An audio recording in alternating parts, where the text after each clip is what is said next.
Atenção, pessoal, vamos começar. Eu sugiro que você se sente. Estou sentado no sofá da sala da minha casa nas colinas de Hollywood. É um dia claro e frio de janeiro e daqui posso ver o maravilhoso Vale de San Fernando. Quando eu era mais jovem, acreditava na opinião geral de que o Vale era o lugar onde ia quem não conseguia vencer em Hollywood, para desaparecer. Mas quanto mais tempo eu vivo aqui, mais aprecio o Vale como um lado mais tranquilo e espiritual da experiência de Los Angeles. Hoje não vejo a hora de levantar e olhar para essas majestosas cadeias de montanhas cobertas de neve. Mas a campainha da porta interrompe meu devaneio. Alguns minutos depois, uma bela mulher entra na sala carregando uma pasta de couro elegante. Ela a abre e começa a montar seu equipamento. Depois calça luvas de borracha estéreis e senta-se ao meu lado no sofá. Sua grande seringa de vidro é italiana, feita à mão.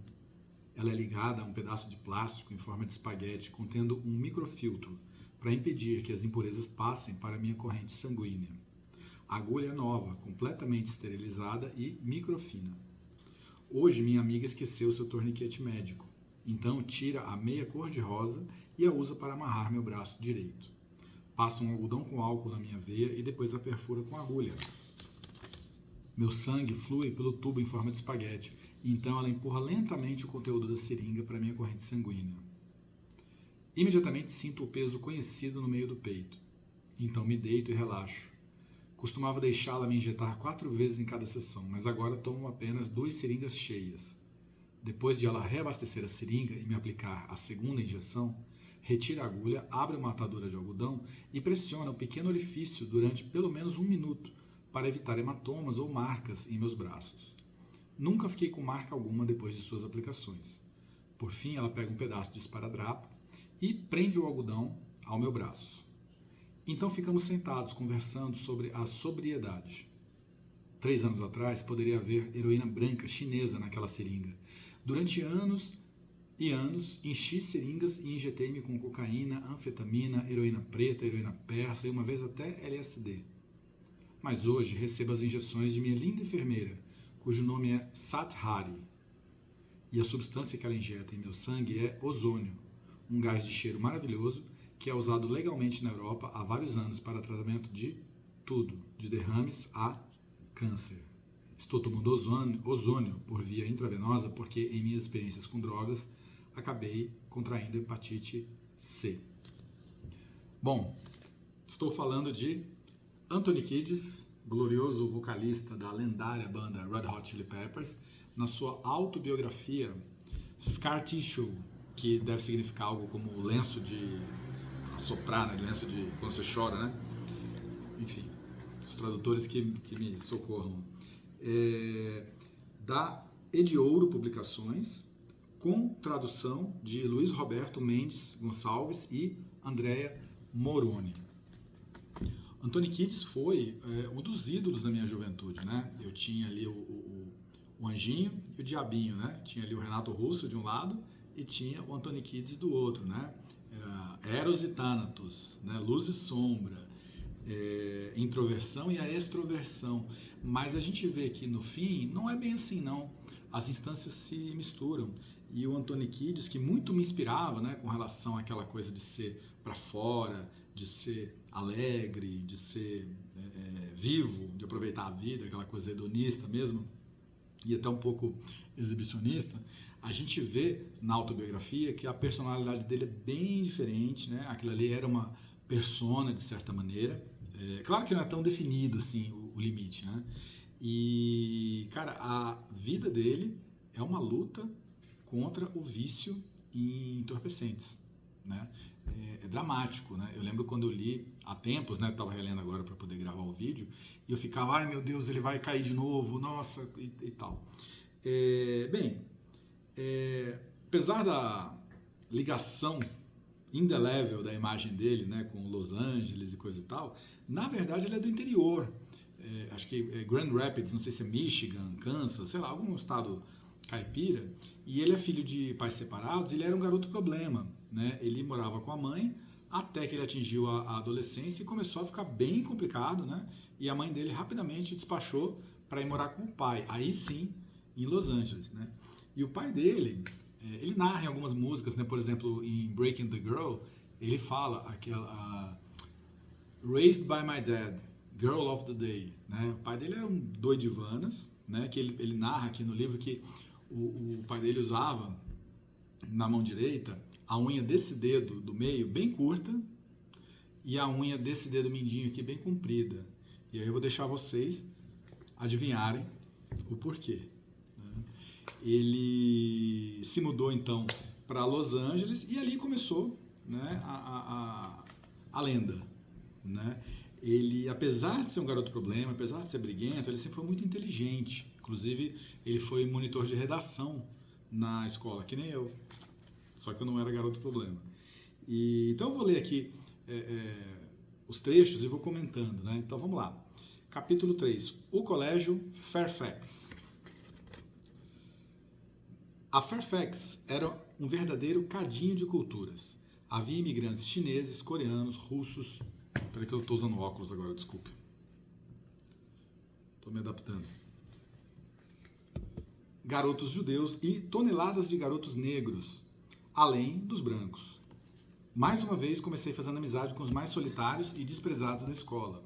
Meus primeiros amigos foram Beng Tang, um chinês magricelo e desengonçado, com grandes óculos, e Tony Shore, um fracote de 45 quilos. E aí, ele narra aqui um primeiro entrevero, né, com um novo amigo que chegou na escola, e eu vou pular o trecho aqui, vamos lá. Apesar de termos começado com agressividade, senti uma ligação instantânea com aquele pequeno estranho.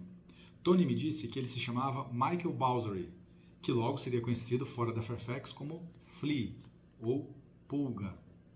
Mike e eu nos tornamos inseparáveis. Ele morava a uns 5 quarteirões da minha casa, na Laurel Avenue. Todos os dias voltávamos juntos da escola, juntávamos nossas moedas e comprávamos um prato de taquitos numa lanchonete. Depois jogávamos futebol na rua. Estranhamente, eu estava me afastando da vida adulta com meu pai e seus amigos para ter uma segunda infância despreocupada. Mike também era um forasteiro na Fairfax, tinha nascido na Austrália. O pai era um agente de alfândega que se mudou com a família para Nova York e levou uma vida bastante estável, até a mãe de Mike se juntar com um músico de jazz. Os pais de Mike se separaram e ele se mudou com a irmã, a mãe e o padrasto para LA. Vê que aquela virtuose no contrabaixo do Flea tem razão de ser, né? É uma ligação aqui com o jazz. Mike nunca ia a lugar nenhum sem seu trompete. Ele era o primeiro trompete na banda da escola e trabalhamos juntos na produção da peça daquele ano. Fiquei impressionado com sua técnica musical e com o fato de ele ter o lábio inchado de tanto tocar. Seu trompete também me abriu um mundo totalmente diferente, o mundo do jazz. Um dia Mike tocou para mim um disco do Miles Davis e percebi que existia esse tipo de música espontânea e improvisada. A situação de Mike em casa era tão caótica quanto a minha. Seu padrasto, descontrolado, Walter, teve problemas com álcool durante anos. Agora estava sóbrio, um conceito que eu não conhecia então, mas se transformou num verdadeiro ermitão. A mãe de Mike era um amor, mesmo com aquele sotaque australiano bizarro. Assim que conheci Mike, ele me falou da sua irmã Karen, que tinha voltado para a Austrália. Ela é uma gata selvagem, ele dizia. É muito gostosa, tem 1 milhão de namorados e é a melhor ginasta do colégio Hollywood. Eu precisava conhecer essa irmã. Mais tarde naquele ano, Karen finalmente apareceu. O Anthony Kiedis, ele gosta aqui no livro, né, de contar vantagem também, né? Ele fala das 2.000 mulheres com quem ele esteve, né? Começando lá com as namoradas do pai dele, passando pela irmã do Flea, né, que o iniciou aqui em várias técnicas e tal, e ele fica esnobando o leitor. Mas no fim, diferente do que possa parecer, ele não narra uma vida feliz, né? É interessante isso, né? Ele é uma pessoa muito intelectualizada, né? E muito crítica. Então, me parece que ele teve todas essas experiências, né? A vida o presenteou, né? Com essa situação, mas a cabeça dele estava em outro lugar. É bem, bem interessante, vale a pena a leitura aqui. Sabe que quando eu estava no segundo grau, o disco Blood Sugar Sex Magic foi tão importante para mim, aquele do Give It Away, que eu sei até hoje as músicas inteiras do LP de cabeça. Não estou brincando, né? Quando você me encontrar presencialmente, tira a prova. Eu vou cantar todas, hein? Funk Monks, Suck My Kiss e tudo mais. Muito interessante. Inclusive, Brasília, né, tinha aquele movimento ali de banda e coisa e tal. Essa época, mal e mal arranhava o violão, mas eu conseguia pronunciar direitinho o inglês.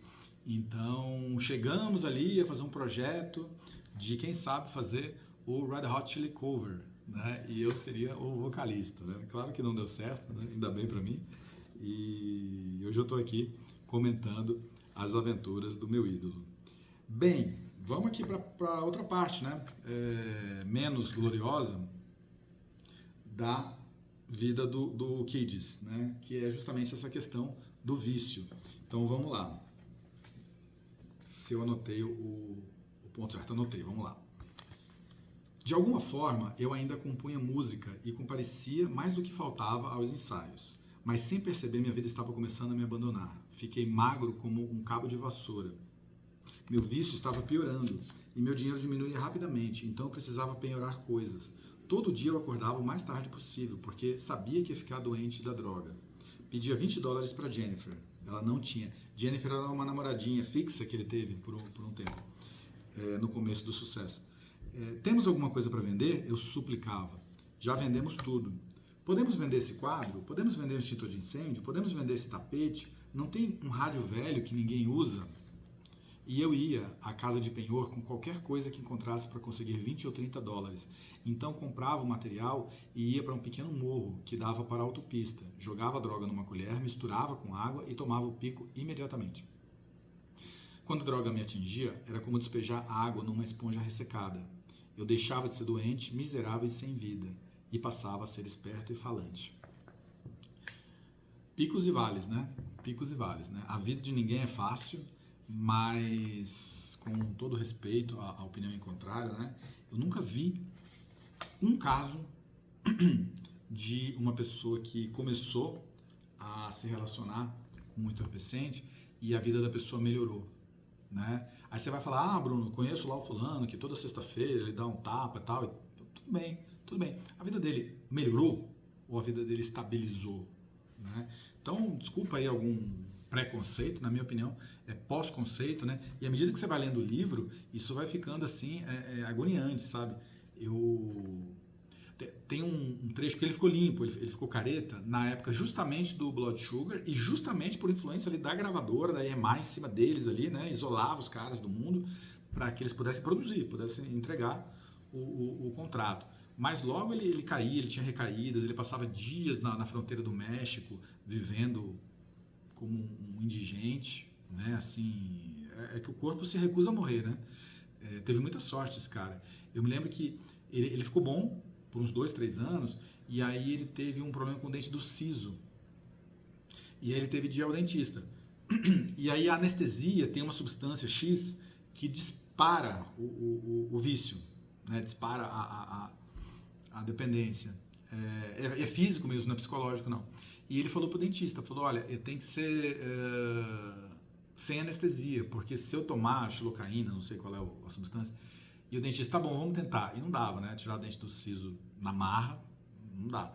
Resumo, tá bom, vai só um pouquinho da substância, né? E aí um analgésico. Aí deu, e o dentista falou, olha, se doer, você leva mais isso aqui e você toma lá, você passa a pomada, enfim. Resumo, né? O cara extraiu o dente, quando ele chegou do andar do dentista até o térreo, ele já tinha usado toda a substância, porque já tinha disparado o vício novamente, né?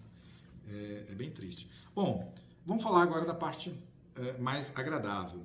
Eu me lembro lá em 92, quando teve o Grammy, e eles ganharam, com aquela história lá do funk metal e coisa e tal. O prêmio foi entregue por Billy Idol e o B.B. King.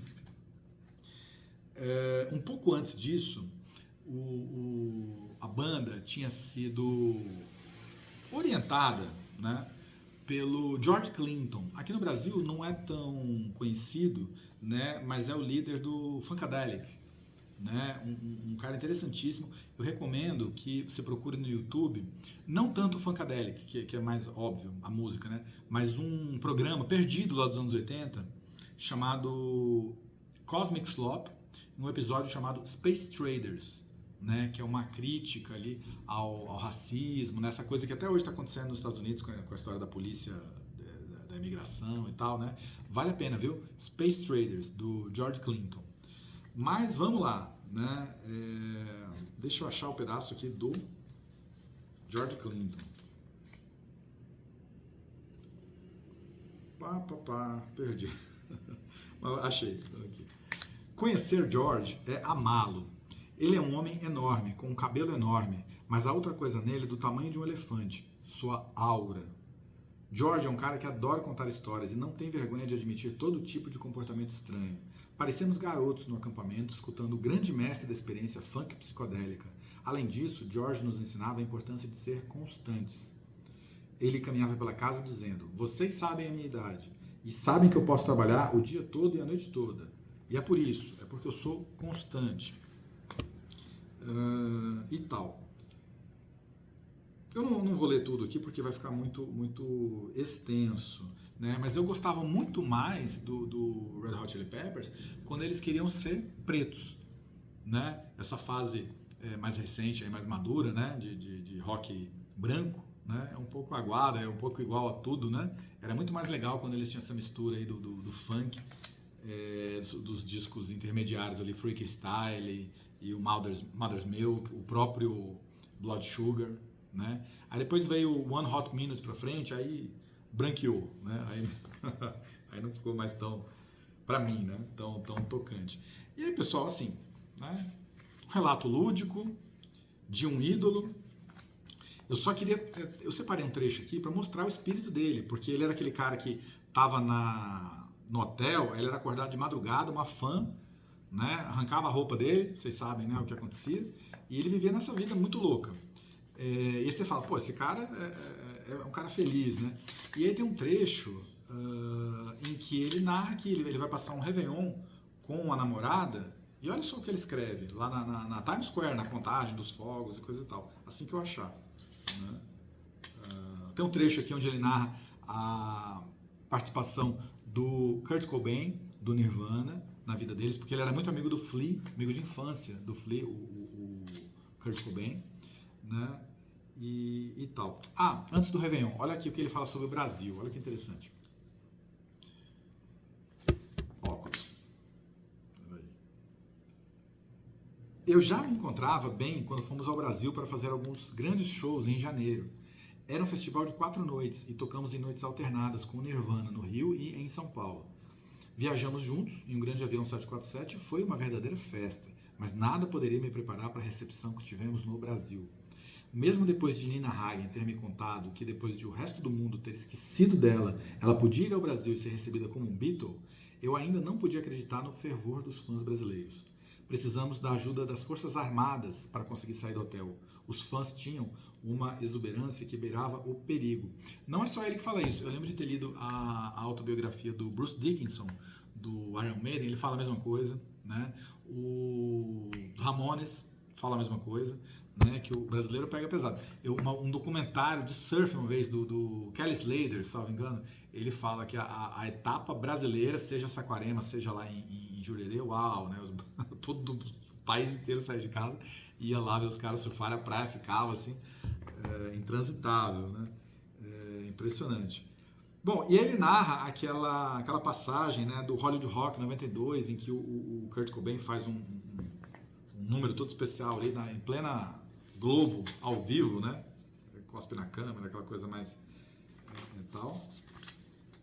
E eu achei aqui, ó, então vamos lá, né? Imagina você no Réveillon em Nova York, na Times Square, né? Super legal, né? Super animado, né? Vamos bater foto, tirar selfie. Olha aqui o espírito do Kids. Voltamos a Nova York antes do Ano Novo. Eu estava tão saturado do comercialismo do Réveillon em Nova York e da compulsão de todo mundo em passar a melhor noite de suas vidas que decidi ir dormir antes da meia-noite. Ficamos abraçados no sofá e assistimos um filme. E por volta de 11h30 apagamos as luzes e fomos dormir. É isso, gente. Eu tinha separado outros trechos aqui, mas a ideia não é escrever a Bíblia, né? Ele fala novamente aqui quando ele entrou no Alcoólicos Anônimos e coisa e tal. Eu sou fã do Kids, eu acho ele uma mente brilhante, assim, ele tem um repertório, ele tem uma coisa de fazer homenagens, né? As letras das músicas, se você para reparar, são sempre homenagens as pessoas que o ajudaram, que o inspiram, né? Ele fala do Louis Armstrong, ele fala do Robert De Niro, ele fala de filmes, ele fala de pessoas comuns, né? Anônimos ali, mas que o apoiam, né? Eu gosto tanto que na minha crise de meia-idade, né, quando dizem que a gente tem a segunda adolescência, porque na minha adolescência mesmo meu pai não permitiria, eu acabei fazendo tatuagens e o padrão das tatuagens que eu fiz foi no padrão do Kids, né? Ele tatuou os dois ombros, né, homenageando lá um índio X e o fulano Y, que ele admira, né? E eu, claro, né, usando símbolos diferentes, mas o mesmo critério da homenagem nos mesmos lugares, né? É bem interessante para você ver como que os nossos ídolos, né, nos puxam, né? Nesse caso aqui, de maneira controlada, né? Eu sou um careta convicto e talvez por isso não seja tão criativo, vai saber, né? Como o nosso amigo Kids. Mas foi uma vida melhor, foi uma adolescência melhor, ter participado, né? Ter acompanhado a linha de pensamento, a evolução, né? Eu copiava até os traços que vinham no LP, né? Ele fazia lá uns gracejos, uns asteriscos, umas setas, né? Até hoje eu uso isso no meu dia a dia, né? Já foi motivo até de piada no ambiente profissional, engraçado. E é isso, né? É isso. Eu acho que no fim, o que a gente leva da vida é essa coisa da experimentação, da admiração, né? Da imitação naquilo que convém, naquilo que é bom, né? Mas melhor mesmo é saber que eu tenho você comigo aqui, ouvindo e participando comigo dessas experiências. Muito obrigado. Até breve.